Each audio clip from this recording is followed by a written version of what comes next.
اگر تو ہم نے اس مونسٹر کو نہیں روکا تو یہ ہماری دنیا کو تباہ و برباد کر دے گا۔ تو میں بات کر رہا ہوں گلوبل وارمنگ۔ جی ہاں، آج ہم اس کے بارے میں بات کرنے والے ہیں۔ گلوبل وارمنگ کا مطلب ہے زمین کا ایٹماسفیئر یعنی ایوریج ٹیمپریچر کا بڑھنا، جس کے لیے پرائمریلی ہیومن ایکٹیویٹیز ذمہ دار ہیں، یعنی ہم انسانوں کی وجہ سے۔ ہم سوچ بھی نہیں سکتے کہ یہ کتنی تباہی مچائے گا گلوبل وارمنگ۔ یہ میں تمہیں ویڈیو کے آخر میں بتاؤں گا۔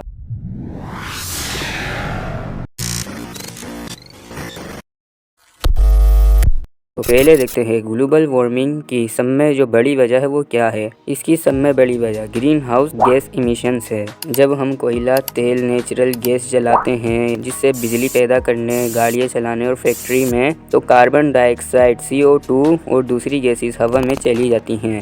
یہ گیسز زمین کے ایٹماسفیئر میں ایک چادر بلینکٹ کی طرح کام کرتی ہیں۔ یہ سورج کی گرمی کو باہر جانا مشکل کر دیتی ہیں۔ اس سے زمین کا ٹیمپریچر بڑھنے لگتا ہے۔ اسے گرین ہاؤس ایفیکٹ کہتے ہیں۔ لیکن وقت رہتے ہی اگر ہم نے کوشش نہیں کی اور اس گلوبل وارمنگ کو نہیں روکا تو آگے جا کے بہت مشکل ہو سکتی ہے۔ چلو آؤ دیکھتے ہیں کہ یہ کتنی ہی تباہی مچا سکتا ہے۔ اس سے لڑنے کے لیے سائنس اور ٹیکنالوجی میں بہت کام ہو رہا ہے۔ رینیویبل انرجی، سورج اور ہوا سے بجلی بنانا، الیکٹرک وہیکل، پیٹرول ڈیزل کی جگہ الیکٹرک گاڑیاں استعمال کرنا، ہوا سے CO2 کو نکالنا اور اسٹور کرنے کے نئے طریقے۔ اگر ہم گلوبل وارمنگ کو روکنے کے لیے ضروری قدم نہیں اٹھاتے ہیں تو یہ مونسٹر ہماری دنیا کو تباہ کر دے گا۔ تو آپ دیکھتے ہیں کہ کیا کیا تباہی مچا سکتا ہے۔ موسم کی شدید تباہی، سمندر اور زمین کا ٹیمپریچر بڑھنے سے ہوا میں زیادہ نمی آتی ہے، جس کی وجہ سے طاقتور و تباہ کن طوفان اور بے موسم کی بارش اور بڑھ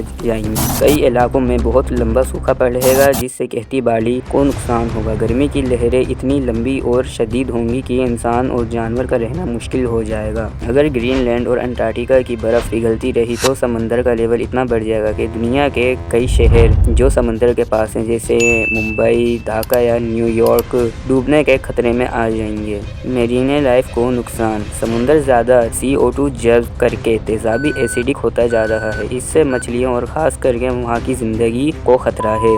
بدلتے موسم کے پیٹرن کی وجہ سے فصلیں ٹھیک سے نہیں اگ پائیں گی، جس سے دنیا بھر میں کھانے کی کمی، فوڈ اسٹوریج اور غریبی بڑھ سکتی ہے۔ پانی کی کمی، کئی بڑے ندیاں پہاڑوں کی برف سے بنتی ہیں۔ جب برف تیزی سے پگھل جائے گی تو بعد میں ان علاقوں میں پینے کے پانی کی شدید کمی ہو جائے گی۔ گرمی بڑھنے سے مچھروں اور دوسرے کیڑوں سے پھیلنے والی بیماریاں جیسے ڈینگو اور ملیریا نئے علاقوں میں بھی پھیل سکتی ہیں اور بھی نئی بیماریاں آ سکتی ہیں۔ اگر ہم ایکشن نہیں لیتے تو یہ سب ایک چین ری ایکشن کی طرح ہوگا۔ ہر ایک مسئلہ دوسرے مسئلے کو زیادہ خراب کر دے گا اور ہماری زمین کی وہ حالت ہو جائے گی جہاں انسانی زندگی بہت مشکل ہو جائے گی۔ اس لیے سائنٹسٹ اور دنیا کے پریزیڈنٹ بار بار ایکشن لینے پر زور دے رہے ہیں۔ آپ کا کیا خیال ہے؟ اس تباہی کو روکنے کے لیے سب سے پہلے کس پر ہمیں زور دینا چاہیے؟ جیسے انرجی پر یا ٹرانسپورٹ پر یا ایگریکلچر پر؟ اور ایسے اچھے ویڈیوز دیکھنے کے لیے لائک سبسکرائب لازمی کریں۔ میں ملوں گا اچھی سی اگلی نیکسٹ ویڈیو میں۔ جب تک اپنا بہت سارا خیال رکھو۔ Take care,